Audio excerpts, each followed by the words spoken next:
ഇന്ന് നമ്മൾ കാണാൻ പോകുന്നത് 2020 റിലീസ് ചെയ്ത ഒരു ഇറ്റാലിയൻ ഹൊറർ മൂവിയാണ്. ചിത്രത്തിന്റെ പേര് ദ ബൈൻഡിങ്.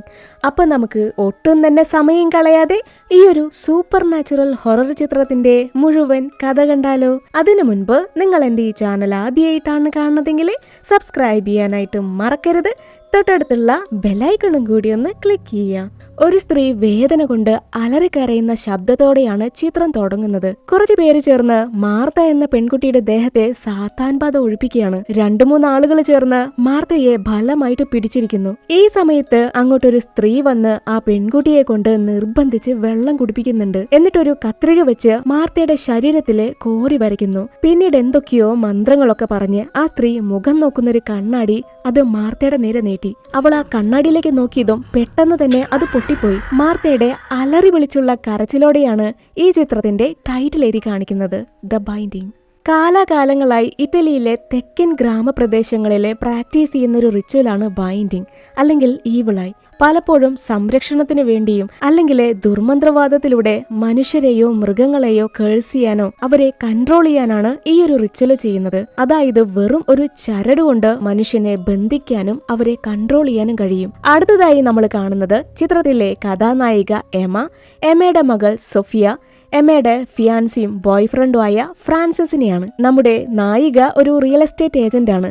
ഫ്രാൻസിസ് ഒരു മ്യൂസിഷ്യനാണ്. ഇവരിപ്പോ 3 പേരും ഫ്രാൻസിസ് ജനിച്ചു വളർന്ന അവന്റെ വീട്ടിലേക്ക് പോയിക്കൊണ്ടിരിക്കുകയാണ്. എന്തിന്? ഫ്രാൻസിസിന്റെ അമ്മയെ കാണാനായിട്ട്. എമ്മയാണെങ്കിൽ ആകെപ്പാടെ ടെൻഷൻ അടിച്ചിരിക്കുകയാണ്. ഫ്രാൻസിസിന്റെ അമ്മ അവരുടെ വിവാഹത്തിന് സമ്മതിക്കോ, അവളെ ഇഷ്ടപ്പെടോ എന്നൊക്കെ ചിന്തിച്ച്. അതിനെ ഫ്രാൻസിസ് അവളെ സമാധാനിപ്പിക്കുന്നുണ്ട്.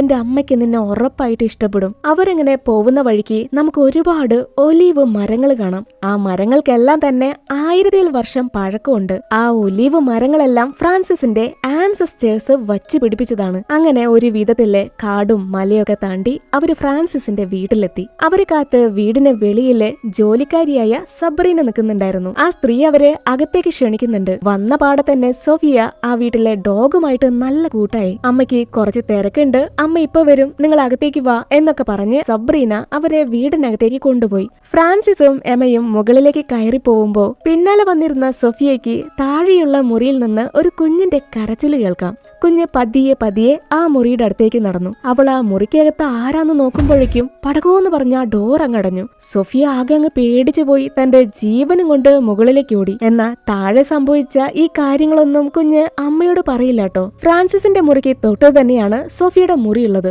എമ്മ തന്റെ മകളെ തെരഞ്ഞ ആ മുറിയിലേക്ക് വന്നു നോക്കുമ്പോ കുഞ്ഞിനവിടെ കാണാനില്ല. അപ്പോഴാണ് ആ മുറിയിലെ ചുമരിലായിട്ട് പൂപ്പല് പോലെ എന്തോ ഒന്ന് അവള് കാണുന്നത്. ഇത് ഒരുപാട് വർഷം പഴക്കമുള്ള വീടല്ലേ, അതുകൊണ്ട് തന്നെ എമ്മ ഇക്കാര്യം അത്രയ്ക്ക് കാര്യാക്കി എടുക്കുന്നില്ല. തുടർന്ന് ബാൽക്കണിന്ന് എന്തൊക്കെയോ ശബ്ദം കേട്ട് നായിക മകളെ തെരഞ്ഞു ചെല്ലുമ്പോ സോഫിയ മറഞ്ഞു നിന്ന് എന്തോ നോക്കുന്നുണ്ട്. എമ്മ അങ്ങോട്ട് ചെന്ന് നോക്കുമ്പോ ഒരു കാക്ക ചത്ത കിളിക്കുഞ്ഞിനെ കൊത്തിപ്പറിച്ചോണ്ടിരിക്കുകയാണ്. ഇത് കണ്ടതോടെ എമ്മയ്ക്ക് എന്തോ പോലെയായി. ഈ സമയത്താണ് താഴെ നിന്ന് ഒരു കുഞ്ഞിന്റെ കരച്ചില് കേൾക്കുന്നത്. അവര് 2 പേരും താഴേക്ക് നോക്കുമ്പോ ഫ്രാൻസിസിന്റെ അമ്മ എന്തൊക്കെയോ മന്ത്രങ്ങളൊക്കെ പറഞ്ഞ് ഒരു പൊതി സബ്രീനയുടെ കയ്യിൽ കൊടുക്കുന്നുണ്ട്. ആ സ്ത്രീ ആ പൊതി വാങ്ങി കുഞ്ഞിന്റെ അടുത്ത് വെക്കുന്നു. ഈ ഒരു കാര്യം കണ്ട് സോഫിയ ചോദിക്കും, അമ്മേ അവരവിടെ എന്ത് ചെയ്യാ? എനിക്കറിയില്ല മോളെ, നമുക്കതൊന്നും അറിയേണ്ട ആവശ്യമില്ല. ഇവര് 2 പേരും താഴെ നടക്കുന്ന കാര്യങ്ങളൊക്കെ കണ്ട് ഒന്നും മനസ്സിലാവാതെ നിൽക്കുന്ന നേരത്താണ് ഫ്രാൻസിസ് അവരെ കൂട്ടാനായിട്ട് മുകളിലേക്ക് വരുന്നത്. അങ്ങനെ ഫ്രാൻസിസ് തന്റെ അമ്മയെ പരിചയപ്പെടുത്താനായി എമ്മയെ താഴേക്ക് കൂട്ടിക്കൊണ്ടുപോയി. ഉടനെ തന്നെ അവരെ കല്യാണം കഴിക്കാൻ പോവാണെന്നറിഞ്ഞപ്പോ അമ്മയ്ക്കും ഒരുപാട് സന്തോഷായി. മാത്രമല്ല സോഫിയെ ആ സ്ത്രീക്ക് ഒത്തിരി ഇഷ്ടമായി. വർഷങ്ങൾക്ക് ശേഷം ഫ്രാൻസിസ് തിരിച്ചു വന്നതറിഞ്ഞ് അവന്റെ ചില ബന്ധുക്കളൊക്കെ ആ വീട്ടിലേക്ക് വരുന്നുണ്ട്. ഫ്രാൻസിസ് ഉടനെ വിവാഹം കഴിക്കാൻ പോവാന്നറിഞ്ഞപ്പോ എല്ലാവരും ഒത്തിരി ഹാപ്പിയായി. അമ്മയെ കാണണം, സമ്മതം വാങ്ങണം, എന്നിട്ട് 2-3 ദിവസം കഴിഞ്ഞ് തിരിച്ചു പോണം എന്നായിരുന്നു ഫ്രാൻസിസ് പ്ലാൻ ചെയ്തിരുന്നത്. എന്നാ ഫ്രാൻസിസിന്റെ ഫാമിലിയെ കണ്ടപ്പോ എമ്മയുടെ മനസ്സ് മാറി. ഇവിടെ വെച്ച് തന്നെ മാരേജ് നടത്താം, എന്നിട്ട് തിരിച്ചു പോയാൽ മതി എന്നായി. അതാവുമ്പോ ഫ്രാൻസിസിന്റെ അമ്മയ്ക്ക് ഒത്തിരി സന്തോഷാവും. എല്ലാവരും മേശയ്ക്ക് ചുറ്റുമിരുന്ന് കൊച്ചുവർത്താനൊക്കെ പറഞ്ഞ് ഭക്ഷണം കഴിക്കുന്നതിന് മുൻപ് എല്ലാവരും കൈ ചേർത്ത് പിടിച്ച് എന്തൊക്കെയോ പ്രാർത്ഥിക്കുന്നുണ്ട്. അത് കണ്ടതോടെ എമ്മ ആകെ അങ്ങ് ഷോക്കായി. ആ പ്രാർത്ഥിക്കുന്നത് കണ്ടല്ല ഷോക്കായത്, ആ പ്രാർത്ഥന കേട്ടിട്ടാണ്. സംരക്ഷണം, ബ്ലഡ് എന്നൊക്കെ പറഞ്ഞ് ഒരു പ്രത്യേകതരം പ്രാർത്ഥനയാണ് അവർ ഒന്നിച്ച് പറയുന്നത്. ഫ്രാൻസിസ് ഇതുപോലെ പ്രാർത്ഥിക്കുന്നത് എമ്മ ഇതുവരെ കണ്ടിട്ടില്ല. മാത്രമല്ല ഈ സമയത്താണ് എമ ജോലിക്കാരി സബ്രീനയുടെ കൈത്തണ്ടയിലെ എന്തൊക്കെയോ വിചിത്രമായ പാടുകൾ കാണുന്നത്. എന്തോ മാന്തി പറിച്ചതുപോലെ. എമ ശ്രദ്ധിക്കുന്നുണ്ടെന്ന് മനസ്സിലായതും ആ സ്ത്രീ പെട്ടെന്ന് തന്നെ തന്റെ കൈ മറച്ചു പിടിക്കുന്നുണ്ട്. അങ്ങനെ ഭക്ഷണശേഷം എല്ലാവരും ഫ്രാൻസിസിന്റെ മാരേജിനെ കുറിച്ചൊക്കെ സംസാരിച്ചുകൊണ്ട് നിൽക്കുകയാണ്. ഈ സമയം സോഫിയ ഡോഗുമായിട്ട് വടിയെറിഞ്ഞ് കളിച്ചുകൊണ്ടിരിക്കുക. പെട്ടെന്ന് എന്ത് പറ്റിയെന്നറിയില്ല, ആരെയോ കണ്ടതുപോലെ ഡോഗ് അവിടെ നിന്ന് കാട്ടിലേക്ക് ഓടാൻ തുടങ്ങി. സോഫിയ അങ്ങനെ ആ ഡോഗിന്റെ പിന്നാലെ തന്നെ ഓടിപ്പോകുന്നത് ഫ്രാൻസിസും മറ്റുള്ളവരും കാണുന്നുണ്ടായിരുന്നു. എന്നാൽ സോഫിയ ഡോഗിന്റെ പിന്നാലെ ഓടി ഓടി അവസാനം അവരെ വീട്ടിലേക്ക് വരുന്ന വഴിക്ക് ഒരുപാട് ഒലീവ് മരങ്ങൾ കണ്ടിരുന്നില്ലേ, അങ്ങോട്ടെത്തി. നോക്കുമ്പോ ആ ഡോഗ് അവിടെയുള്ള ഒരു മരത്തിലേക്ക് നോക്കി വല്ലാതെ അങ്ങ് കുറച്ചുകൊണ്ടിരിക്കുകയാണ്. സോഫിയ ചുറ്റുപാടും നോക്കിയിട്ട് അവിടെ ആരെയും കാണാനില്ല. പക്ഷെ ഡോഗ് ആ മരത്തിൽ ആരോ ഉള്ളതുപോലെ ബഹളം വെക്കുന്നുണ്ട്. അപ്പോഴാണ് സോഫിയ മരത്തിലെ മണി കെട്ടിയിട്ടിരിക്കുന്ന ഒരു റിബൺ കാണുന്നത്.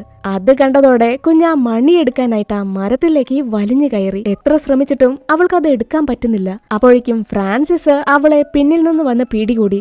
എന്റെ ചക്കരക്കുട്ടി ഇവിടെ എന്ത് ചെയ്യാന്ന് പറഞ്ഞ്. അവിടെ ഈ മരങ്ങളൊക്കെ കടപുഴുകി വീണിരിക്കുന്നത് കണ്ട് സോഫിയ അതിനെക്കുറിച്ച് നായകനോട് ചോദിക്കുന്നുണ്ട്. ഇത് കേട്ട ഫ്രാൻസിസ് ആണെങ്കില് കുഞ്ഞിന് ഒരു കഥ പറഞ്ഞു കൊടുക്കുകയാണ്. ഈ മരങ്ങൾക്ക് ഒത്തിരി പ്രായമായി, വയസ്സായി, അവർക്ക് അസുഖം ബാധിച്ചിരിക്കുകയാണ്. ഈ മരങ്ങളെ ജീവിപ്പിക്കാനും അസുഖം മാറ്റാനുള്ള മാന്ത്രിക വിദ്യയൊക്കെ എന്റെ അമ്മയ്ക്ക് അറിയാം. ഇതൊരു മാജിക്കാണ്, നീ ആരോടും പറയല്ലേ. ഈ കാര്യങ്ങളൊക്കെ കേട്ട് നിന്നിരുന്ന എമ ഒരു പേടിയോടെയാണ് അവിടെ കിടന്നിരുന്ന മരങ്ങളെ നോക്കുന്നത്. അന്ന് രാത്രി തന്റെ മുറിക്ക് വെളിയിലെ എന്തോ ഒരു കറുത്ത രൂപത്തെ കണ്ട് എമ ആകെ അങ്ങ് പേടിച്ചുപോയി. ആരോ മുറിയിലേക്ക് നോക്കി നിൽക്കുന്നത് അവള് കണ്ടതായിരുന്നു. ചിലപ്പോ അത് സോഫിയാണെന്ന് കരുതി എമ കുഞ്ഞിന്റെ മുറിയിലേക്ക് ചെന്ന് നോക്കുമ്പോ സോഫിയ നല്ല ഉറക്കത്തിലാണ്. അപ്പോ അത് സോഫിയ ആയിരുന്നില്ല, പിന്നെ ആരായിരിക്കും? അതാരാന്നറിയാതെ എമയ്ക്ക് യാതൊരു സമാധാനവും ഇല്ല. തനിക്ക് തോന്നിയതല്ലാന്ന് പറഞ്ഞ് അവൾ ആ കോറിഡോർ മുഴുവനും അതാരാന്ന് തെരഞ്ഞു നോക്കുന്നുണ്ട്. ആരെയും കാണുന്നില്ല. ഈ സമയം താഴെ ഒരു സ്ത്രീ വളരെ വേഗത്തിൽ നടന്നു പോകുന്നത് എമ കാണുന്നുണ്ട്. ഇരുട്ടായതുകൊണ്ട് അതാരാന്ന് അവൾക്ക് വ്യക്തമായിട്ട് കാണാൻ കഴിഞ്ഞില്ല. അത് ചിലപ്പോ ജോലിക്കാരിയായിരിക്കാം എന്നവള് ഫ്രാൻസിസിനോട് പറയും. ആ സ്ത്രീയുടെ പെരുമാറ്റത്തില് എന്തൊക്കെയോ പന്തികേടുണ്ട്. മാത്രമല്ല സബ്രീനയുടെ കയ്യിലെ എന്തൊക്കെയോ വിചിത്രമായ പാടുകള് എമ ശ്രദ്ധിച്ചിരുന്നു. എന്നാ ഫ്രാൻസിസ് അതൊന്നും വിശ്വസിക്കില്ല. കാരണം അവൻ കുഞ്ഞിലെ തൊട്ടേ ആ സ്ത്രീയെ കാണുന്നതാണ്. നിനക്ക് വെറുതെ തോന്നിയതാവും എന്നൊക്കെ പറഞ്ഞ് എമയെ സമാധാനപ്പെടുത്തി. പക്ഷേ ഇവിടെ എന്തൊക്കെയോ കുഴപ്പങ്ങളുണ്ടെന്ന് എമയ്ക്ക് മനസ്സിലായി. ഇതേ സമയം തന്നെ സോഫിയ തന്റെ മുറിയിലെ എന്തൊക്കെയോ ശബ്ദങ്ങൾ കേട്ട് ഞെട്ടി കണ്ണു തുറക്കുന്നുണ്ട്. ആ മുറിയിൽ അത്ര ഇരുട്ടാണ്, ഒന്നും കാണാനില്ല. എന്തൊക്കെയോ ശബ്ദങ്ങൾ കേൾക്കാം, മരക്കമ്പുകൾ ഒടിക്കുന്ന ശബ്ദം. ശ്രദ്ധിച്ച് നോക്കുകയാണെങ്കിൽ ആ ഇരുട്ടിലെ ആരോ നിൽക്കുന്നുണ്ട്. പിന്നെ ആ ശബ്ദം കേൾക്കുന്നത് ബെഡിനടിയെന്നാണ്. കുഞ്ഞ് പേടിച്ചു വരച്ച് പതിയെ ബെഡിനടിയിലേക്ക് നോക്കി. പിന്നെ കേൾക്കുന്നത് സോഫിയയുടെ കരച്ചിലാണ്. ഈ കരച്ചിലും ബഹളൊക്കെ കേട്ടോണ്ട് അച്ഛനും അമ്മയും മുറിയിലേക്ക് ഓടിയെത്തി. കുഞ്ഞ് വേദന കൊണ്ട് നിലവിളിച്ച് കരയാ. നോക്കുമ്പോ സോഫിയയുടെ ഷോൾഡറില് എന്തോ ഒന്ന് കടിച്ചിട്ടുണ്ട്. ഇത് കണ്ടതോടെ ഫ്രാൻസിസ് ആ മുറിക്ക് ചുറ്റും നോക്കി. താഴെ ഒരു ചെലന്തിയുണ്ട്. ഉടനെ തന്നെ അയാൾ അതിനെ കൊന്നുകളഞ്ഞു. അപ്പോഴേക്കും ഈ ബഹളൊക്കെ കേട്ട് മുത്തശ്ശിയും ജോലിക്കാരിയും ആ മുറിയിലേക്ക് വന്നു. എമയ്ക്കാണെങ്കിൽ എന്ത് ചെയ്യണമെന്നറിയില്ല. കുഞ്ഞ് വേദന കൊണ്ട് കരയാണ്. ഫ്രാൻസിസ്, നമുക്ക് ആശുപത്രിയിലേക്ക് പോയാലോ? എന്നാ തെരേസ മുത്തശ്ശി അതിന് സമ്മതിക്കില്ല. ഞാനൊന്ന് നോക്കട്ടെ എന്ന് പറഞ്ഞ് കുഞ്ഞിന്റെ മുറിവ് പരിശോധിച്ച് ഇൻഫെക്ഷൻ ആവാതിരിക്കാൻ മരുന്നൊക്കെ പുരട്ടി കൊടുക്കുന്നുണ്ട്. കുഞ്ഞിങ്ങനെ കരയുന്നത് കണ്ട് ഫ്രാൻസിസിനാണ് ഏറെ സങ്കടം. പിറ്റേന്ന് രാവിലെ എമ ഉറക്കമുണർന്ന് നോക്കുമ്പോ തന്റെ തൊട്ടടുത്ത് കിടന്നിരുന്ന മകളെ കാണാനില്ല.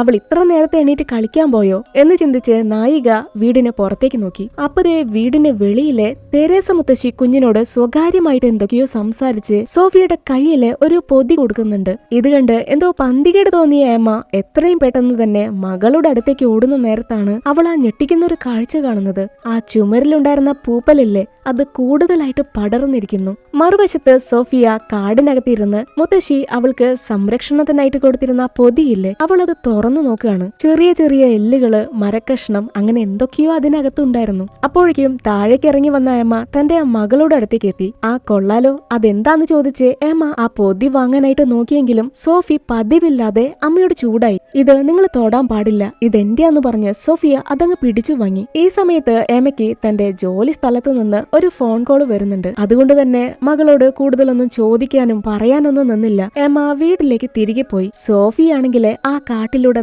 നടന്ന് ആ ഒലീവ് മരങ്ങളുടെ അടുത്തേക്ക് ചെന്നു. ആ ചിലന്തി കടിച്ചതിൽ പിന്നെ സോഫിയുടെ പെരുമാറ്റത്തിൽ എന്തൊക്കെയോ മാറ്റങ്ങളുണ്ട്.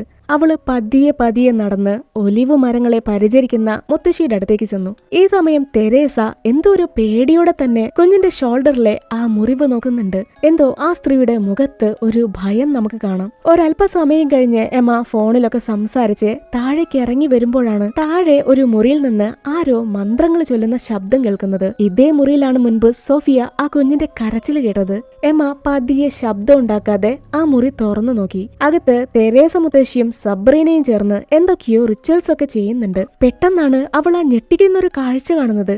അവർ ഈ ചടങ്ങ് ചെയ്യുന്നത് സോഫിയയ്ക്ക് വേണ്ടിയാണ്. കുഞ്ഞിനെ കൊണ്ട് ഇത് മരുന്നാന്നും പറഞ്ഞ് എന്തൊക്കെയോ വെള്ളമൊക്കെ കുടിപ്പിക്കുന്നുണ്ട്. പിന്നെ പറയണ്ടല്ലോ, നിങ്ങൾ എന്റെ കുഞ്ഞിനെ എന്ത് ചെയ്യാന്നൊക്കെ പറഞ്ഞ് എമ്മ ആകെ ബഹളം വെച്ച് കലി കയറി അങ്ങോട്ട് ഓടിച്ചെന്നു. മോളെ, നിനക്ക് കുഴപ്പമൊന്നുമില്ലല്ലോ. തെരേസ അവളെ സമാധാനപ്പെടുത്താനായിട്ട് എന്തൊക്കെയോ പറയുന്നുണ്ട്. ഇത് കുഞ്ഞിന്റെ അസുഖം മാറാനുള്ള മരുന്നാണ്, പേടിക്കേണ്ട ആവശ്യമില്ല എന്നൊക്കെ. എമ്മ പിന്നെ ഒന്നും തന്നെ പറയാനൊന്നും നിന്നില്ല. അവരെ രണ്ടുപേരെയും നോക്കി പേടിപ്പിച്ചിട്ട് കുഞ്ഞിനെയും കൊണ്ട് ആ മുറിയിൽ നിന്ന് പോയി. വീടിനെ വെളിയിലെത്തിയ എമ്മ കുഞ്ഞിനോട് ഒത്തിരി ചൂടായി. അവര് നിനക്ക് എന്താ തന്നത്? നീ എന്താ എന്നോട് ചോദിക്കാതെ ഓരോന്നൊക്കെ ചെയ്യുന്നത്? ആരെയും അങ്ങനെ കണ്ണടച്ച് വിശ്വസിക്കരുത്. അതിനെ കുഞ്ഞു പറയും, മുത്തശ്ശിയെ എന്റെ അസുഖം മാറ്റാൻ നോക്കിയതാ. അവര് ഫ്രാൻസിസിന്റെ അമ്മയാണ്. ഞാൻ അമ്മയോട് മിണ്ടില്ലാന്ന് പറഞ്ഞ് കുഞ്ഞ് ആ ഡോഗിനെയും കൊണ്ട് കാട്ടിലൂടെ ഓടാൻ തുടങ്ങി. അപ്പോഴേക്കും ഇവിടെ എന്താ ഈ ബഹളം എന്നറിയാതെ ഫ്രാൻസിസ് അങ്ങോട്ട് എത്തി. സംഭവിച്ച കാര്യങ്ങളൊക്കെ അവൾ അയാളോട് പറയുന്നുണ്ട്. എമ്മയുടെ സമ്മതമില്ലാതെ കുഞ്ഞിന് അവര് മരുന്ന് കൊടുത്തു, എന്നോട് ആരൊന്നും ചോദിച്ചില്ല എന്നൊക്കെ. അതിനെ ഫ്രാൻസിസ് അവളെ സമാധാനിപ്പിക്കുകയാണ്. ഞാൻ അമ്മയോട് പറയാം, നീ സങ്കടപ്പെടാതിരിക്കും. ഈ സമയം സോഫിയ അമ്മയുമായിട്ട് വഴക്കിട്ട് ആ ഒലിവ് മരത്തിന് ചുവട്ടില് സങ്കടപ്പെട്ടിരിക്കുകയാണ്. പെട്ടെന്ന് ആ ഡോഗ് വല്ലാതെ അങ്ങ് കുരയ്ക്കാൻ തുടങ്ങി. ആകെ ഭയന്നുപോയ സോഫിയ ചുറ്റും നോക്കുന്നുണ്ട്, ആരെയും കാണുന്നില്ല. എന്നാ ആ മരത്തിൽ കെട്ടിയിരിക്കുന്ന മണിയുടെ ശബ്ദം കേട്ട് അവൾ ആ ദിശയിലേക്ക് നോക്കുമ്പോ അങ്ങ് ദൂരെയായിട്ട് ഒലിവ് മരങ്ങൾക്കിടയിലെ വെള്ള വസ്ത്രം ധരിച്ച ഒരു സ്ത്രീ രൂപത്തെ കാണാം. അത് പ്രേതാണോ മനുഷ്യനാണോ എന്നറിയില്ല. ആ സ്ത്രീ സോഫിയെ തന്നെ നോക്കിക്കൊണ്ട് പതിയെ നടക്കാൻ തുടങ്ങി. അത് കണ്ടതോടെ കുഞ്ഞ് നിലവിളിച്ച് കരഞ്ഞുകൊണ്ട് അവിടെ നിന്നൊരൊറ്റ ഓട്ടാണ്. ജീവനും കൊണ്ട് അവിടെ നിന്ന് ഓടുന്ന വെപ്രാളത്തില് സോഫിയ അവിടെ കാല് തന്നെ വീണു. തിരിഞ്ഞു നോക്കുമ്പോഴേക്കും ഏമ തന്റെ കുഞ്ഞിന്റെ അടുത്തേക്ക് ഓടിയെത്തി. എന്തെങ്കിലും പറ്റുമോ, പേടിക്കണ്ടെന്നൊക്കെ പറഞ്ഞ് അവള് കുഞ്ഞിനെ സമാധാനപ്പെടുത്തി. സോഫിയ എന്തിനെയോ കണ്ട് പേടിച്ചതാന്ന് അവൾക്ക് മനസ്സിലായി. അവള് ചുറ്റുപാടും നോക്കിയെങ്കിലും അവിടെ മറ്റാരെയും കാണാനില്ല. ഏമ താഴെ കിടന്നിരുന്ന മുത്തശ്ശി കൊടുത്ത ആ പൊതിയെടുത്ത് നോക്കുന്നുണ്ട്. അങ്ങനെ കുഞ്ഞിനെയും കൊണ്ട് വീട്ടിലേക്ക് തിരിച്ചെത്തിയ ഏമ കുഞ്ഞിനെ മുറിയിലാക്കി. സോഫിയുടെ കയ്യിൽ ഒരു പൊതി ഉണ്ടായിരുന്നില്ലേ, അതിനെക്കുറിച്ച് സംസാരിക്കാനായിട്ട് തെരേസ മുത്തശ്ശിയെ തെരഞ്ഞു നടക്കുകയാണ്. അപ്പോഴാണ് അവിടെയുള്ള ഒരു മുറിയിലെ ഒരുപാട് പഴയ സാധനങ്ങൾ കാണുന്നത്. ആ മുറിയിലെ ഫ്രാൻസിസിന്റെ ഒരുപാട് പഴയ സാധനങ്ങളും ഫോട്ടോസും ഉണ്ട്. മാത്രമല്ല ഒരു തൊട്ടില്, ഒരു പെട്ടി നിറയെ വെഡിങ് കാർഡ്സ്, അങ്ങനെ എന്തൊക്കെയോ. എമ്മ ആ വെഡിങ് കാർഡ് എടുത്ത് നോക്കുന്ന നേരത്താണ് തെരേസ മുത്തശ്ശി ആ മുറിയിലേക്ക് വരുന്നത്. അതുകൊണ്ട് തന്നെ ആ കാർഡിലെ പേരുകള് എമ്മ കണ്ടിരുന്നില്ല. എന്നാൽ നമ്മളെ കാണിക്കുന്നുണ്ട് അത് ഫ്രാൻസിസിന്റെയും മാർത്തയുടെയും വെഡിങ് കാർഡാണ്. ഇപ്പോ സോഫിയുടെ പോക്കറ്റിൽ നിന്ന് കിട്ടിയ ആ പൊതിയെ കുറിച്ച് അവൾ ആ സ്ത്രീയോട് ചോദിക്കും, നിങ്ങൾ എന്താ എന്റെ മകളെ ചെയ്തത്, ഇതെന്താണ്? അതിന് ആ സ്ത്രീ പറയുന്നത്, ചില കാര്യങ്ങള് നിനക്ക് മനസ്സിലാക്കാൻ ബുദ്ധിമുട്ടാണ്. അത് കേട്ടതോടെ എമ്മയ്ക്ക് വല്ലാതെ അങ്ങ് ദേഷ്യം വന്നു. എനിക്ക് മനസ്സിലാവാത്ത എന്ത് കാര്യമാണ്, നിങ്ങൾ തന്നെ പറ. അതിനാ സ്ത്രീ ഒന്നും തന്നെ മിണ്ടുന്നില്ല. ഫ്രാൻസിസ്, നമ്മൾ നാളെ രാവിലെ തന്നെ തിരിച്ച് നാട്ടിലേക്ക് പോവാണ്. എമ്മ ആകെ അങ്ങ് ദേഷ്യപ്പെട്ട് മുറിയിന്ന് പുറത്തേക്ക് ഇറങ്ങിപ്പോയി. അന്ന് രാത്രി സോഫിയ തന്റെ തലമുടി വലിച്ചു പറിച്ചെടുത്ത് അതൊരു മരക്കമ്പില് ചുറ്റി വരിഞ്ഞു കെട്ടി മേശപ്പുറത്ത് വെക്കുന്നുണ്ട്. പിന്നീട് പാതിരാത്രി എന്തൊക്കെയോ ശബ്ദങ്ങൾ കേട്ടാണ് സോഫിയുടെ തൊട്ടടുത്ത് കിടന്നിരുന്ന എമ്മ ഞെട്ടിയെണീക്കുന്നത്. കണ്ണു തുറന്നു നോക്കുമ്പോ പേടിപ്പെടുത്തുന്ന രീതിയിൽ സോഫിയ ചുമരിലെ ആ പൂപ്പലുള്ള ഭാഗത്തേക്ക് നോക്കി തന്റെ കൈ മാന്തി പറിച്ചുകൊണ്ടിരിക്കുക. ഈ ഒരു കാഴ്ച കണ്ട് ആകെ ഭയന്നു പോയ എമ്മ പതിയെ മകളുടെ അടുത്തേക്ക് ചെന്നു. കൈ മാന്തി പറിച്ചിരുന്ന കുഞ്ഞ് നിലവിളിച്ച് കരഞ്ഞ് താഴേക്ക് ബോധം കെട്ടു വീണു. ഈ ഒച്ചയും ബഹളമൊക്കെ കേട്ട് തെരേസ മുത്തശ്ശിയും ഫ്രാൻസിസും അങ്ങോട്ട് ഓടിയെത്തി. സോഫിയുടെ ശരീരം ചുട്ടുപൊള്ളുന്ന ചൂടാണ്. ആ ചിലന്തി കടിച്ച മുറിവില്ലേ, അത് കൂടുതൽ വഷളാവാൻ തുടങ്ങി. പിറ്റേന്ന് രാവിലെ തന്നെ കുഞ്ഞിനെ അവർ ആ ഗ്രാമത്തിലെ ഒരു ആശുപത്രിയിലേക്ക് കൊണ്ടുപോയി. കുഞ്ഞിനെ പരിശോധിച്ച ഡോക്ടർ പറയുന്നത്, ഇത് ചിലന്തി കടിച്ചതല്ലേ, ഇതെന്തോ ഒരു അലർജിയാണ്, പനി, അത് പിന്നെ മാറിക്കോളും, പേടിക്കേണ്ട ആവശ്യമില്ല എന്ന് പറഞ്ഞ് അവർക്ക് കുറച്ച് മരുന്ന് കൊടുക്കുന്നുണ്ട്. മരുന്നെന്ന് പറഞ്ഞ ടാബ്ലറ്റോ മുറിവില് പുരട്ടാനുള്ള മരുന്നൊന്നുമല്ല. നമ്മുടെ തെരേസ മുത്തശ്ശി എന്തൊക്കെയോ വെള്ളം കുഞ്ഞിനെ കൊണ്ട് കുടിപ്പിക്കാൻ നോക്കിയില്ലേ, അത് തന്നെ മൂപ്പര് കുപ്പിയിലാക്കിയിട്ട് കൊടുത്തിരിക്കുക. ഇത് കണ്ട് എമ്മയ്ക്ക് തന്റെ ദേഷ്യവും സങ്കടവും അടക്കാൻ കഴിഞ്ഞില്ല. ആ വൃത്തികെട്ട വെള്ളം ഞാൻ എന്റെ കുഞ്ഞിന് കൊടുക്കില്ല. ഫ്രാൻസിസ്, നമുക്ക് എത്രയും പെട്ടെന്ന് നാട്ടിലേക്ക് തിരിച്ചു പോവാം. എന്നാ ഫ്രാൻസിസ് ആവട്ടെ ഇപ്പോ തിരിച്ച് നാട്ടിലേക്ക് പോവാൻ തയ്യാറാവില്ല. മരുന്ന് കൊടുക്കണ്ട, എന്നാ സോഫിയുടെ പനി മാറുന്നത് വരെ നമുക്ക് കാത്തിരുന്നൂടെ. മറുവശത്ത് സബ്രീന സോഫിയുടെ മുറിയിൽ നിന്ന് അവൾ ഇന്നലെ രാത്രി ഒരു കമ്പിലെ തന്റെ മുടി കെട്ടി വെച്ചില്ലേ, ആ വടി കണ്ടെത്തി. ആ സ്ത്രീ അത് കൈകൊണ്ട് എടുക്കാതെ ഒരു തൂവാല വെച്ചെടുത്ത് തെരേസ മുത്തശ്ശിയും ആ സ്ത്രീയും ചേർന്ന് എന്തൊക്കെയോ റിച്വൽസ് ഒക്കെ ചെയ്യുന്നുണ്ട്. മുത്തശ്ശി ആ മരക്കമ്പ് എന്തൊക്കെയോ മന്ത്രങ്ങളൊക്കെ പറഞ്ഞ് പൊട്ടിച്ചു കളഞ്ഞതും കാറില് വീട്ടിലേക്ക് വന്നോണ്ടിരുന്ന സോഫി ശ്വാസം കിട്ടാതെ പെടയാൻ തുടങ്ങി. എമ്മയ്ക്ക് എന്ത് ചെയ്യണമെന്നറിയില്ല. എന്നാ ഒരല്പസമയം കൊണ്ട് തന്നെ സോഫി ഒന്ന് നോർമലായി. ഇതിനെല്ലാം കാരണം നിന്റെ അമ്മയാണ്. അവരെന്തോ എന്റെ മകൾക്ക് കുടിക്കാൻ കൊടുത്തു. അവര് തന്റെ കുഞ്ഞിന്റെ അടുത്തേക്ക് വരുന്നത് എനിക്ക് ഇഷ്ടമല്ല. നമ്മള് തിരിച്ചു പോകുന്നത് വരെ തെരേസ മുത്തശ്ശി കുഞ്ഞിന്റെ അടുത്തേക്ക് വരാൻ പാടില്ല എന്ന് എമ്മ നായകനോട് പറയുന്നുണ്ട്. ഇതെല്ലാം കേട്ടോണ്ടിരുന്ന ഫ്രാൻസിസിനെ അവളെ എന്ത് പറഞ്ഞ് മനസ്സിലാക്കുമെന്നറിയാതെ ഇതെല്ലാം സമ്മതിച്ചു കൊടുക്കുകയാണ്. അന്ന് രാത്രിയോടെ സോഫിയുടെ അവസ്ഥ വളരെ മോശമാവാൻ തുടങ്ങി. കുഞ്ഞിന്റെ ശരീരം ചുട്ടുപൊള്ളുന്ന ചൂടാണ്. ആ ചിലന്തി കടിച്ച മുറിവും പഴുത്ത് വ്രണമായിട്ട് മാറി. എമ്മ എന്തൊക്കെയോ പറഞ്ഞ് കുഞ്ഞിനെ ആശ്വസിപ്പിച്ച് അവളെ ഉറക്കുന്ന സമയത്താണ് മുറിക്ക് തൊട്ട് ആരോ സംസാരിക്കുന്ന ശബ്ദം കേൾക്കുന്നത്. എമ്മ മുറിക്ക് പുറത്തേക്ക് ഇറങ്ങി നോക്കുമ്പോ അത് ഫ്രാൻസിസും അമ്മയും കുഞ്ഞിനെ കുറിച്ച് സംസാരിക്കുന്നതാണ്. എമ്മയ്ക്കാണെങ്കിലേ ആ സ്ത്രീയെ കാണുന്നത് ഇപ്പൊ ഇഷ്ടമല്ല. നായിക ചിന്തിക്കുന്നത് സോഫി ഫ്രാൻസിസിന്റെ കുഞ്ഞല്ലല്ലോ, അതുകൊണ്ട് ആ സ്ത്രീ കുഞ്ഞിനെ എന്തെങ്കിലും ചെയ്താലോ എന്നാണ്. എമ്മയ്ക്ക് ഇതൊന്നും കേൾക്കാൻ താല്പര്യമില്ലെങ്കിലും തെരേസ മുത്തശ്ശി അവളോട് സത്യങ്ങൾ പറയുന്നുണ്ട്. എമ്മ, നീ വിചാരിക്കുന്നത് പോലെ സോഫിയെ നമുക്ക് മരുന്ന് കൊണ്ട് രക്ഷപ്പെടുത്താൻ കഴിയില്ല. അവളെ ആരോ കേഴ്സ് ചെയ്തിരിക്കുകയാണ്. ഇത് കേട്ട് എമ്മയ്ക്ക് വല്ലാതെ ദേഷ്യം വന്നു. പക്ഷേ ഫ്രാൻസിസ് എന്തൊക്കെയോ പറഞ്ഞ് എമ്മയെ പറഞ്ഞു മനസ്സിലാക്കാൻ ശ്രമിക്കുന്നുണ്ട്. എന്നാലും യാതൊരു കാര്യമില്ല. പെട്ടെന്നാണ് സോഫിയുടെ മുറിയുടെ ഡോറ് പടക്കോന്ന് പറഞ്ഞ് അടയുന്നത്. ബെഡിൽ കിടന്നിരുന്ന കുഞ്ഞ് ശ്വാസം കിട്ടാതെ പെടയാൻ തുടങ്ങി. ഈ ബഹളം കേട്ട് മറ്റു രണ്ടുപേരും അങ്ങോട്ട് ഓടിയെത്തി ഡോറ് തുറക്കാൻ നോക്കുന്നുണ്ട്. പക്ഷെ പറ്റുന്നില്ല. ഇതേ സമയം തന്നെ മുറിക്കകത്ത് ശ്വാസം കിട്ടാതെ പെടഞ്ഞിരുന്ന സോഫിയ തന്റെ വായ്ക്കകത്ത് നിന്ന് ഒരു കറുത്ത ചരട് വലിച്ചങ്ങ് പുറത്തേക്കെടുത്തു. ഈ ഭയപ്പെടുത്തുന്ന കാഴ്ച കണ്ടാണ് ഫ്രാൻസിസും എമ്മയും ആ മുറിയുടെ ഡോറ് തള്ളി തുറന്നുകൊണ്ട് അകത്തേക്ക് വരുന്നത്. എമ്മ കരഞ്ഞ് ബഹളം വെക്കുന്നുണ്ട്. ഇത് നിന്റെ അമ്മ കാരനാണ്, ആ സ്ത്രീയാണ് തന്റെ കുഞ്ഞിനെ ദ്രോഹിച്ചതെന്നൊക്കെ പറഞ്ഞ്. ഈ സമയത്താണ് ഫ്രാൻസിസ് കട്ടിലിനടിയിലെ ആ ഒരു കാഴ്ച കാണുന്നത്. ആ ബെഡിനടിയിൽ നിറയെ മരക്കമ്പുകളാണ്. ആരോ കുഞ്ഞിനെ കേഴ്സ് ചെയ്ത് ബന്ധിച്ചിരിക്കുകയാണ്. ആ കാഴ്ച കണ്ട് ഞെട്ടിയ ഫ്രാൻസിസ് ഒരു പേടിയോടെ തന്റെ അമ്മയെ നോക്കി. അപ്പോ തെരേസ പറയും, അത് അവളാണ് മാർത്ത, അവള് തിരിച്ചെത്തി. എമ്മ പെട്ടെന്ന് തന്നെ ഫ്രാൻസിസ് കാണാതെ തന്റെ കാറിന്റെ ചാവി എടുക്കുന്നുണ്ട്, എത്രയും പെട്ടെന്ന് ഈ വീട്ടിൽ നിന്ന് രക്ഷപ്പെടാൻ. ആ സമയത്ത് ഫ്രാൻസിസ് അങ്ങോട്ട് വന്ന് എമ്മയെ സമാധാനിപ്പിക്കാൻ ശ്രമിക്കുകയാണ്. അവന്റെ പാസ്റ്റിൽ നടന്ന പല കാര്യങ്ങളും എമ്മയോട് പറയുന്നുണ്ട്. ഫ്രാൻസിസ് നന്നേ ചെറുപ്പത്തിലെ ഈ വീട്ടിലെ ജോലിക്ക് നിന്നിരുന്ന മാർത്ത എന്ന പെൺകുട്ടിയുമായി പ്രണയത്തിലായി. മാർത്ത ഗർഭിണിയായി. വീട്ടുകാരെല്ലാവരും ചേർന്ന് അവരുടെ വിവാഹം ഉറപ്പിച്ചു. എന്നാൽ കല്യാണത്തിന് മുൻപ് മാർത്തയ്ക്ക് എന്തോ അസുഖം ബാധിച്ച് കുഞ്ഞിനെ അവൾക്ക് നഷ്ടപ്പെട്ടു. കുഞ്ഞ് നഷ്ടപ്പെട്ട ദുഃഖത്തില് മാർത്ത മാനസിക നില തെറ്റി അവളൊരു ഭ്രാന്തിയായിട്ട് മാറി. അവൾ ഈ വീട്ടിൽ നിന്ന് ഓടിപ്പോയി. 30 വർഷങ്ങളായി മാർത്തയെ പിന്നീട് ആരും തന്നെ കണ്ടിട്ടില്ല. ഇപ്പോ സോഫിയെ കേഴ്സ് ചെയ്തതും കുഞ്ഞിനെ കൺട്രോൾ ചെയ്തിരിക്കുന്നതും അത് മാർത്തയാണ്. ഇത് കേട്ട് എമ്മയ്ക്ക് ഇതൊന്നും തന്നെ വിശ്വസിക്കാനേ വയ്യ. ഫ്രാൻസിസിന്റെ പാസ്റ്റിനെ കുറിച്ച് അവൻ ഒരിക്കൽ പോലും എമ്മയോട് സൂചിപ്പിച്ചിരുന്നില്ല. മാത്രമല്ല ഇത് ഫ്രാൻസിസും മാർത്തയും തമ്മിലുള്ള പ്രശ്നമാണ്. അവളുമായിട്ട് നിങ്ങൾക്ക് എന്താണ് ബന്ധം? തന്റെ മകൾ എന്ത് തെറ്റാണ് ചെയ്തത്? അതിന് ഫ്രാൻസിസിന്റെ അമ്മ പറയുന്നത് മാർത്തയ്ക്ക് ഫ്രാൻസിസിന്റെ കുഞ്ഞിനെ വേണം. ഇപ്പോ സ്വന്തം മകളല്ലെങ്കിൽ പോലും ഫ്രാൻസിസ് സോഫിയെ സ്വന്തം മകളായിട്ടാണ് കാണുന്നത്. മനസ്സുകൊണ്ട് സോഫിയെ മകളായിട്ട് സ്വീകരിച്ചു കഴിഞ്ഞു. അതുകൊണ്ട് കുഞ്ഞിനെ സ്വന്തമാക്കാനാണ് മാർത്ത തന്റെ രക്തവും ചിലന്തിയുടെ രക്തവും ബൈൻഡ് ചെയ്ത് ആ ചിലന്തിയെ കൊണ്ട് സോഫിയെ കടിപ്പിച്ചത്. ഇപ്പോ മാർത്തയും സോഫിയും പരസ്പരം ബന്ധിച്ചിരിക്കുകയാണ്. ആ കേഴ്സ് ബ്രേക്ക് ചെയ്യണമെങ്കിൽ അത് തെരേസ മുത്തശ്ശിയെ കൊണ്ട് മാത്രമേ പറ്റൂ. അതിനുവേണ്ടിയാണ് തെരേസ ആ റിച്വൽസ് എല്ലാം തന്നെ ചെയ്തിരുന്നത്. ഇനി നമ്മൾ എന്ത് ചെയ്യാനാണ്? ഇവർ ഈ പറഞ്ഞ കാര്യങ്ങളൊക്കെ താൻ വിശ്വസിച്ചു എന്ന മട്ടില് മുറിക്ക് പുറത്തേക്ക് ഇറങ്ങിയ എമ്മ പെട്ടെന്ന് തന്നെ ഫ്രാൻസിസിനെയും അമ്മയെയും ആ മുറിക്കകത്ത് പൂട്ടിയിട്ടു. ഇവര് രണ്ടുപേരും എമ്മ പോവല്ലേ, ഡോർ തുറക്കുക എന്നൊക്കെ പറഞ്ഞ് ബഹളം വെക്കുന്നുണ്ട്. എമ്മ വേഗം ഓടിച്ചെന്ന് മകളെ എടുത്ത് കാറിലേക്ക് ഓടിക്കേറി. ഈ സമയം ആ കാറിന്റെ അടുത്തേക്ക് ഓടി വന്ന സബ്രീന ആ സ്ത്രീ അവളെ തടയാനൊക്കെ ശ്രമിക്കുന്നുണ്ട്. കുഞ്ഞിനെ കൊണ്ട് പോവല്ലേ, നമുക്ക് സോഫിയെ രക്ഷിക്കാം, അല്ലെങ്കിൽ അത് ആപത്താന്ന് പറഞ്ഞ് സബ്രീന തന്റെ കൈത്തണ്ടയിലുണ്ടായിരുന്ന പാടുകള് അവൾക്ക് കാണിച്ചു കൊടുത്തു. എന്തോന്ന് മാന്തി പറിച്ച പാടുകളായിരുന്നു അത്. എമ്മ പിന്നെ ഒരു നിമിഷം പോലും അവിടെ നിന്നില്ല. നിങ്ങൾക്ക് മൊത്തത്തിൽ വട്ടാന്നും പറഞ്ഞ് കാർ എടുത്ത് അവിടെ നിന്ന് രക്ഷപ്പെട്ടു പോവാണ്. ആ കാർ അങ്ങനെ വീട്ടിൽ നിന്ന് അകന്നകന്ന് പോവും തോറും കുഞ്ഞിന് ശ്വാസം കിട്ടാതായി.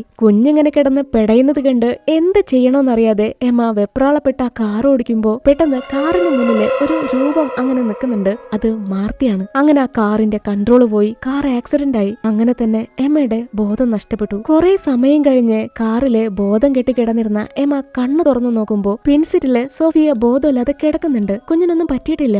എമ്മ എങ്ങനെയൊക്കെയോ കഷ്ടപ്പെട്ട് കാറിന് പുറത്തേക്ക് ഇറങ്ങി കുഞ്ഞിന്റെ അടുത്തേക്ക് ചെല്ലുമ്പോ കാറിന്റെ ഡോറ് അത് തുറന്നു കിടക്കാണ്. കാറിനകത്ത് ഇപ്പൊ കുഞ്ഞിനെ കാണാനില്ല. ഒരു കാറ്റ് വരുന്ന സ്പീഡിലാണ് മാർത്ത കുഞ്ഞിനെ കൊണ്ടുപോയത്. ആകെ തകർന്നു പോയ എമ്മ തന്റെ കുഞ്ഞിനെ വിളിച്ച് കരയുന്നുണ്ട്. അപ്പോഴേക്കും ഫ്രാൻസിസ് ഒരു കാറുമായിട്ട് അങ്ങോട്ട് എത്തി. കുഞ്ഞിനെ മാർത്ത കൊണ്ടുപോയി, ഞാൻ അവളെ കണ്ടു. ഇതും പറഞ്ഞ് കുഞ്ഞിനെ നഷ്ടപ്പെട്ട ആ ഷോക്കിലെ എമ്മ കരഞ്ഞു തളർന്ന് അവിടെ ബോധം കെട്ട് വീണു. പിന്നീട് ഒരല്പസമയം കഴിഞ്ഞ് ഫ്രാൻസിസിന്റെ വീട്ടിലാണ് എമ്മ കണ്ണു തുറക്കുന്നത്. നോക്കുമ്പോ സബ്രീന മുറിവില് മരുന്നൊക്കെ വെക്കുന്നുണ്ട്. ഫ്രാൻസിസിനെ കാണുന്നില്ല. ബോധം തെളിഞ്ഞ ഉടനെ തന്നെ എമ്മ എന്റെ കുഞ്ഞിനെ കണ്ടെത്തണമെന്ന് പറഞ്ഞ് ബഹളം വെക്കാൻ തുടങ്ങി. ഇപ്പോ ഫ്രാൻസിസ് കുഞ്ഞിനെ തെരഞ്ഞു പോയിരിക്കുകയാണ്. അവൻ എന്തായാലും സോഫിയെ കണ്ടെത്തും എന്നൊക്കെ പറഞ്ഞ് തെരേസ അവളെ സമാധാനപ്പെടുത്തി. മറ്റൊരു കാര്യം, ഫ്രാൻസിസ് മറച്ചുവെച്ച പല കാര്യങ്ങളും ഇപ്പോ തെരേസ മുത്തശ്ശി അവളോട് തുറന്നു പറയുന്നുണ്ട്. ഫ്രാൻസിസ് പറഞ്ഞത് മാർത്തയ്ക്ക് എന്തോ അസുഖം ബാധിച്ചു, അങ്ങനെ കുഞ്ഞിനെ നഷ്ടപ്പെട്ടു എന്നല്ലേ. എന്നാൽ അങ്ങനെയല്ല മാർത്തയ്ക്ക് സംഭവിച്ചത്. ഇതിനെല്ലാം കാരണക്കാരൻ അത് ഫ്രാൻസിസ് ആണ്. അന്ന് ഫ്രാൻസിസും മാർത്തയും ചെറുപ്പമായിരുന്നു. ഫ്രാൻസിസ് ഒരച്ഛനാവാനായിട്ട് തയ്യാറായിരുന്നില്ല. ഇക്കാര്യം അവൻ മാർത്തയോട് പറഞ്ഞു. കുഞ്ഞിനെ നശിപ്പിക്കാൻ പറഞ്ഞെങ്കിലും മാർത്ത അതിന് തയ്യാറായിരുന്നില്ല. മാർത്തയ്ക്ക് ആ കുഞ്ഞിനെ വേണം എന്ന വാശിയിലായിരുന്നു. ഫ്രാൻസിസിന് മാർത്തയോട് അത്രയും പ്രണയം ഉണ്ടായിരുന്നെങ്കിലും അവൻ ആ കുഞ്ഞിനെ സ്വീകരിക്കാനുള്ള മനസ്സുണ്ടായിരുന്നില്ല. അതിനുവേണ്ടി അവൻ തെരഞ്ഞെടുത്തത് തെറ്റായൊരു വഴിയായിരുന്നു, ദുർമന്ത്രവാദം. മന്ത്രവാദത്തിന്റെ ABCD പോലും അറിയാത്ത ഫ്രാൻസിസ് കുഞ്ഞിനെ കൊല്ലാനായിട്ട് മന്ത്രവാദം ചെയ്തു. എന്നാൽ അവന്റെ കണക്ക് കൂട്ടലുകളെല്ലാം തന്നെ തെറ്റിപ്പോയി. മാർത്തയെ ഒരു പൈശാചിക ശക്തി പിടികൂടി. തെരേസ മുത്തശ്ശി എന്തൊക്കെയോ ചടങ്ങുകളൊക്കെ ചെയ്തിട്ടും കുഞ്ഞിനെ രക്ഷപ്പെടുത്താൻ കഴിഞ്ഞില്ല. ഈവിള് പൊസസ് ചെയ്ത മാർത്ത പിന്നീട് ആ വീട്ടിൽ നിന്ന് ഓടിപ്പോയി. ഇപ്പോ അവള് തിരിച്ചു വന്നിരിക്കുന്നത് ഫ്രാൻസിസിന്റെ കുഞ്ഞിന് വേണ്ടിയാണ്. ഇവിടെ രക്തബന്ധത്തിനല്ല പ്രാധാന്യം കാണിക്കുന്നത്. അന്ന് സ്വന്തം കുഞ്ഞിനെ കൊലപ്പെടുത്താൻ തീരുമാനിച്ച ഫ്രാൻസിസ് ഇന്ന് മനസ്സുകൊണ്ട് സോഫിയെ തന്റെ സ്വന്തം മകളായിട്ട് സ്വീകരിച്ചു കഴിഞ്ഞു. അതാണ് മാർത്തയെ ട്രിഗർ ചെയ്തിരിക്കുന്നത്. ഇതേ സമയം തന്നെ കുഞ്ഞിനെ തെരഞ്ഞ് ഫ്രാൻസിസ് ആ മണ്ണി കെട്ടിയ ഒലീവ് മരത്തിനടുത്തെത്തി. അവൻ കുഞ്ഞിനെ തെരഞ്ഞു നോക്കുമ്പോ അങ്ങ് ദൂരെയായി ഇരുട്ടത്ത് മാർത്ത നിൽക്കുന്നുണ്ടായിരുന്നു. അവന്റെ ആദ്യ പ്രണയം. ഫ്രാൻസിസിന് തന്റെ കണ്ണുകൾ നിറയുന്നുണ്ട്. ഇതിനെല്ലാം കാരണം അത് ഫ്രാൻസിസ് മാത്രമാണ്. അവനങ്ങനെ മാർത്തയെ പിന്തുടർന്ന് ഇപ്പോ സോഫിയെ ഒളിപ്പിച്ചിരിക്കുന്ന ഗുഹയിലെത്തി. അവിടെ ആ ഗുഹയ്ക്കകത്ത് സോഫിയ ബോധമില്ലാതെ കിടക്കുന്നുണ്ട്. മാർത്ത കുഞ്ഞിനെ തലോടിക്കൊണ്ട് അവനോട് പറയും, ഇത് ഞാൻ നമുക്ക് വേണ്ടി ചെയ്തതാണ്, നമ്മൾ 3 പേരും ഇപ്പൊ ഒരു കുടുംബമാണ്. മാർത്ത പതിയെ ഫ്രാൻസിസിന്റെ അടുത്തേക്ക് ചെന്ന് നായകന്റെ ചുണ്ടങ്ങ് കടിച്ചു പറിച്ചെടുക്കുന്നുണ്ട്. ഇപ്പോ ഫ്രാൻസിസിന്റെ കണ്ണുകള് വെള്ള നിറത്തിലായി. അവൻ മുഴുവനായും ഇപ്പോ മാർത്തയുടെ കൺട്രോളിലായി കഴിഞ്ഞു. മറുവശത്ത് തെരേസ മുത്തശ്ശി കുഞ്ഞിനെ കണ്ടെത്താനായിട്ട് എന്തൊക്കെയോ ചടങ്ങുകളൊക്കെ ചെയ്തുകൊണ്ടിരിക്കുക. അതായത് എമ്മയുടെ ആത്മാവിന് തന്റെ കുഞ്ഞിന്റെ അടുത്തേക്ക് സഞ്ചരിക്കാം. അതിനുവേണ്ടിയാണ് അവർ ഈ ചടങ്ങ് ചെയ്യുന്നത്. ഈ റിച്വൽ വളരെ അപകടം പിടിച്ചതാണ്. ചിലപ്പോ എമ്മയ്ക്ക് തന്റെ ജീവൻ തന്നെ നഷ്ടപ്പെടാം. മുത്തശ്ശി എമ്മയെ കൊണ്ട് കുറെ ബ്ലഡ് കുടിപ്പിക്കുന്നുണ്ട്. അടുത്ത നിമിഷം തന്നെ എമ്മ കണ്ണു തുറക്കുന്നത് മാർത്ത താമസിക്കുന്ന ആ ഗുഹയിലാണ്. അവൾക്ക് ആ ഗുഹയിലെ തന്റെ മകളെ കാണാം. താഴെ ബോധം കെട്ടുകിടക്കുന്ന ഫ്രാൻസിസിനെ കാണാം. ഇപ്പോ ആ ഗുഹയ്ക്കകത്തുള്ള മാർത്തയ്ക്ക് മനസ്സിലായി അവിടേക്ക് മറ്റാരോ വന്നിട്ടുണ്ട്. മാർത്തയ്ക്ക് അവളെ കാണാൻ വയ്യ, പക്ഷേ മണം പിടിച്ചു നോക്കുന്നുണ്ട്. ആകെ പേടിച്ച് വിറച്ച് വരണ്ടുപോയ എമ്മ നേരെ ഓടിച്ചെന്ന് ഫ്രാൻസിസിനെ എണീപ്പിക്കാൻ നോക്കി. കാരണം അവനെ ഇപ്പൊ കുഞ്ഞിനെ രക്ഷിക്കാൻ പറ്റുള്ളൂ. ഫ്രാൻസിസ് കണ്ണ് തുറന്ന ഉടനെ തന്നെ എമ്മ തിരിച്ച് അവളുടെ ശരീരത്തിലേക്ക് തന്നെ എത്തി. എന്തായാലും ഇപ്പോ കുഞ്ഞിനെ മറച്ചു വെച്ചിരിക്കുന്ന സ്ഥലം അവർക്ക് മനസ്സിലായി. അതേസമയം തന്നെ മാർത്ത സോഫിയെ തനിക്ക് നഷ്ടപ്പെടും എന്ന് തിരിച്ചറിഞ്ഞ ഉടനെ തന്നെ തന്റെ കൈമുറിച്ച ബ്ലഡ് കുഞ്ഞിന്റെ വായിലേക്ക് ഒഴിച്ച് എന്തൊക്കെയോ മന്ത്രങ്ങൾ പറയാൻ തുടങ്ങി. ഫ്രാൻസിസ് കണ്ണു തുറന്നിരുന്നത് മാർത്ത ശ്രദ്ധിച്ചിരുന്നില്ല. പെട്ടെന്ന് മാർത്തയ്ക്ക് പിന്നാലെ ചാടി വന്നിരുന്ന ഫ്രാൻസിസ് മനസ്സില്ലാ മനസ്സോടെ മാർത്തയുടെ കഴുത്ത് പിടിച്ച് ഞെരിക്കാൻ തുടങ്ങി. ആ പിടിവലിക്കൊടുവില്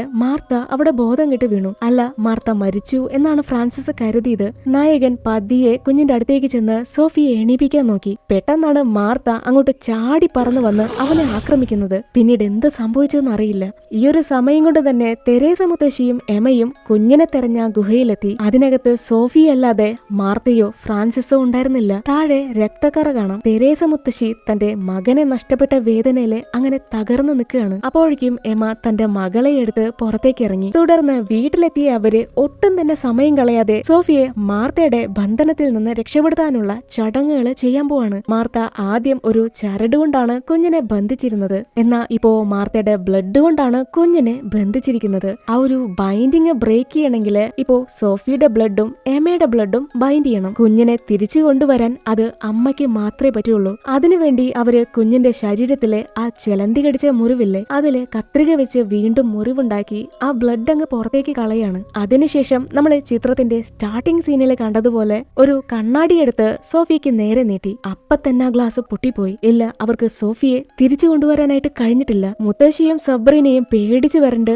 മുഖത്തോട് മുഖം നോക്കുന്നുണ്ട്. ഇവിടെ എന്തേ നടക്കുന്നതെന്ന് എമ്മയ്ക്ക് വലിയ പിടുത്തൊന്നുമില്ല. തെരേസ മുത്തശ്ശി മന്ത്രങ്ങളൊക്കെ പറഞ്ഞ് അടുത്ത കണ്ണാടി എടുത്ത് നോക്കുമ്പോഴേക്കും വളരെ ഒച്ചത്തില് മാർത്തയുടെ നിലവിളി കേൾക്കാം. അങ്ങനെ തന്നെ ആ വീട്ടിലെ എല്ലാ കണ്ണാടികളും പൊട്ടിത്തെറിച്ചു. ജനാലകളും ലൈറ്റും അങ്ങനെ എല്ലാം തന്നെ പൊട്ടിച്ചെതറി. കുഞ്ഞിനെ അവര് രക്ഷിക്കാൻ ശ്രമിക്കുകയാണെന്നറിഞ്ഞ മാർത്ത അങ്ങോട്ട് എത്തിയെന്ന് മുത്തശ്ശിക്ക് മനസ്സിലായി. ആ വീടിനെ വെളിയിൽ നിന്ന് എന്തൊക്കെയോ ശബ്ദങ്ങൾ കേൾക്കാം. സബ്രീന എമ്മയുടെ കയ്യിലായിട്ട് ഒരു കത്രിക കൊടുത്ത് വീടിനെ താഴേക്ക് ഇറങ്ങിപ്പോയി മാർത്തയെ തടയാനായിട്ട്. തെരേസ മുത്തശ്ശിയാണെങ്കിൽ എത്രയും പെട്ടെന്ന് തന്നെ വീണ്ടും കുഞ്ഞിന്റെ മുറിവിൽ നിന്ന് ബ്ലഡ് കളക്ട് ചെയ്യാണ്. ഇതേ സമയം മാർത്തയെ തടയാൻ പോയ സബ്രീനയുടെ നിലവിളിച്ചുള്ള കരച്ചില് മാത്രമാണ് പിന്നീട് നമ്മൾ കേൾക്കുന്നത്. ആ സ്ത്രീയെ മാർത്ത കൊലപ്പെടുത്തി. ആ നിലവിളി ശബ്ദം കേട്ട് അവര് രണ്ടുപേരും ആകെ പേടിച്ചുപോയി. ഇനി ഈ ചടങ്ങ് പൂർത്തിയാക്കാൻ എമ്മയുടെ ബ്ലഡും കുഞ്ഞിന്റെ ബ്ലഡുമായിട്ട് ബൈൻഡ് ചെയ്യണം. പിന്നെ മാർത്തയ്ക്ക് കുഞ്ഞിനെ കൺട്രോൾ ചെയ്യാനായിട്ട് കഴിയത്തില്ല. അത് പറഞ്ഞു തീർന്നതും എമ്മയുടെ കണ്ണുകള് അത് വെള്ള നിറത്തിലായി. ഒരുമാതിരി കൺട്രോൾ നഷ്ടപ്പെട്ട എമ്മ തന്റെ കൈ മുറിക്കുന്നതിന് പകരം ആ കത്രിക തന്റെ നെഞ്ചിലേക്കാണ് കുത്തിയത്. എന്നാലും അത് തടയാനായിട്ട് മുത്തശ്ശിയെ കൊണ്ട് കഴിഞ്ഞില്ല. എമ്മ അവിടെ തന്റെ കുഞ്ഞിന്റെ തൊട്ടായിട്ട് തന്നെ ബോധം കെട്ടി വീണു. മുറിവിൽ നിന്നും ബ്ലഡ് നഷ്ടപ്പെടാൻ തുടങ്ങി. ഈ ഒരു കാഴ്ച കണ്ട് എല്ലാം കൈവിട്ടു പോയി എന്ന് പറഞ്ഞ് മുത്തശ്ശിയാകെ തകർന്നിരിക്കുകയാണ്. ഈ സമയം തൊട്ടടുത്ത മുറിയിൽ നിന്ന് ആ ഇരുട്ടിൽ നിന്ന് ഒരു പ്രേത രൂപം അങ്ങനെ നടന്നു വരുന്നുണ്ട്. അത് മാർത്തയാണ്. അവള് രക്തം പോരേണ്ട ഒരു കണ്ണടയെടുത്ത് മുത്തശ്ശിയുടെ അടുത്തേക്ക് വലിച്ചെറിഞ്ഞു. ആ കണ്ണട കണ്ടതോടെ തെരേസ ആകെ തകർന്നുപോയി. അത് തന്റെ മകന്റെയാണ്. ആ സ്ത്രീക്ക് അത് താങ്ങാവുന്നതിൽ അപ്പുറമായിരുന്നു. ആകെ തകർന്നു നിന്നിരുന്ന ആ സ്ത്രീ എന്തെങ്കിലും മന്ത്രങ്ങൾ ചൊല്ലുന്നതിന് മുന്നേ മാർത്ത തന്റെ വായിലേക്ക് തന്നെ കൈയിട്ട് നാവ് പിടിച്ച് വലിക്കാൻ തുടങ്ങി. അതനുസരിച്ച് മുത്തശ്ശി ശ്വാസം കിട്ടാതെ പിടയുന്നുണ്ട്. ഇതേ സമയം കൊണ്ട് തന്നെ താഴെ മുറിവേറ്റ് ബോധം കെട്ടുകിടന്നിരുന്ന എമയുടെയും സോഫിയുടെയും മുറിവിലെ ബ്ലഡ് അത് ഫ്ലോറിലൂടെ ഒഴുകി ഒഴുകി അവസാനം അത് ഒന്നായി. ഇപ്പോ എമയും സോഫിയും തമ്മിൽ ബന്ധിച്ചിരിക്കുകയാണ്. അടുത്ത നിമിഷം തന്നെ മാർത്തയുടെ ബന്ധനത്തിൽ നിന്ന് രക്ഷപ്പെട്ട സോഫിയ കണ്ണു തുറന്നു. നോക്കുമ്പോ തന്റെ അമ്മ മുറിവേറ്റ് ബോധമില്ലാതെ കിടക്കുകയാണ്. കുഞ്ഞ് നിലവിളിച്ച് കരയാൻ തുടങ്ങി. മുത്തശ്ശിക്കും ബോധമില്ല. കൺമുന്നിൽ ആ പ്രേതരൂപം അങ്ങനെ നിൽക്കുകയാണ്. കുഞ്ഞ് പേടിച്ച് കരഞ്ഞ് എങ്ങനെയൊക്കെയോ എഴഞ്ഞു നീങ്ങി രക്ഷപ്പെടാൻ ശ്രമിക്കുമ്പോഴേക്കും മാർത്ത കുഞ്ഞിന്റെ അടുത്തേക്ക് ചാടി പറന്നെത്തി. ഇപ്പോ സോഫിയ മാർത്തയ്ക്ക് സ്വന്തമല്ല. ഇനി തനിക്ക് കുഞ്ഞിനെ കിട്ടിയില്ല എന്നറിഞ്ഞ ദേഷ്യത്തിലെ അലറി വിളിച്ച ആ പ്രേതരൂപം കുഞ്ഞിനെ ആക്രമിക്കുമ്പോഴേക്കും പിന്നാലെ പാഞ്ഞെത്തിയ എമ ഒരു കത്രിക വെച്ച് മാർത്തയെ ആക്രമിക്കുകയാണ്. മാർത്ത അവിടെ മരിച്ചു വീണു. എമ തന്റെ കുഞ്ഞിനെ ചേർത്ത് പിടിച്ച് കരയുന്നു. മുത്തശ്ശി തന്റെ മകന്റെ കണ്ണടിയെടുത്ത് ചങ്ക് തകർന്ന് കരയാണ്. എമയ്ക്കും അത് കണ്ടിരിക്കാൻ കഴിഞ്ഞില്ല. കുറച്ചു ദിവസങ്ങൾക്ക് ശേഷം സോഫിയ ഫ്രാൻസിസിന്റെ പിയാനോ വായിക്കുന്നതാണ് നമ്മളെ കാണിക്കുന്നത്. അവര് നാട്ടിലേക്ക് തിരിച്ചു പോയിട്ടില്ല. തെരേസ മുത്തശ്ശിയാണെങ്കില് തന്റെ മുറിയിലെ പതിവ് പോലെ എന്തൊക്കെയോ ചടങ്ങുകൾ ചെയ്യുന്നു. എന്നാ പിയാനോ വായിച്ചുകൊണ്ടിരുന്ന സോഫിയയ്ക്ക് തന്റെ തൊണ്ട വേദനിക്കുന്നുണ്ട്. അതേസമയം തന്നെ മാർത്ത കൊലപ്പെടുത്തിയ ഫ്രാൻസിസ് ഏതൊരു ഗുഹയ്ക്കകത്ത് കണ്ണു തുറക്കുന്നത് കാണിച്ചാണ് ദ ബൈൻഡിംഗ് എന്ന ഈ ഒരു ഇറ്റാലിയൻ ഹൊറർ മൂവി അവസാനിക്കുന്നത്. ചിത്രത്തിലെ ഫ്രാൻസിസിന്റെ പാസ്റ്റിൽ നടന്ന കാര്യങ്ങൾ പറയുമ്പോൾ തെരേസ മുത്തശ്ശി എമയോട് ഒരു കാര്യം പറഞ്ഞിരുന്നു. തന്റെ മകന് വേണ്ടി താൻ എന്തും ചെയ്യുമെന്ന്. അതുകൊണ്ടാണ് കുഞ്ഞിനെ കൊന്നതും അവൻ ദുർമന്ത്രവാദം ചെയ്തതൊക്കെ ആ സ്ത്രീ മറച്ചുവെച്ചത്. ഇപ്പോ തെരേസ മുത്തശ്ശിക്ക് തന്റെ ആൻസസ്റ്റേഴ്സിൽ നിന്ന് പകർന്നു കിട്ടിയ മാന്ത്രിക വിദ്യ കൊണ്ട് മരണപ്പെട്ട തന്റെ മകനെ തിരിച്ചു കൊണ്ടുവന്നിരിക്കുകയാണ്. അതായത് ഫ്രാൻസിസിനെ സോഫിയുമായിട്ട് ബൈൻഡ് ചെയ്തിരിക്കുകയാണ്. അപ്പോ ഇന്നത്തെ എന്റെ ഈ വീഡിയോ ഇഷ്ടപ്പെട്ടെങ്കിൽ ലൈക്ക് ചെയ്യാനായിട്ട് മറക്കരുത്. സബ്സ്ക്രൈബ് ചെയ്യാത്തവരുണ്ടെങ്കിൽ മറക്കാതെ സബ്സ്ക്രൈബ് ചെയ്യുക. Thank you.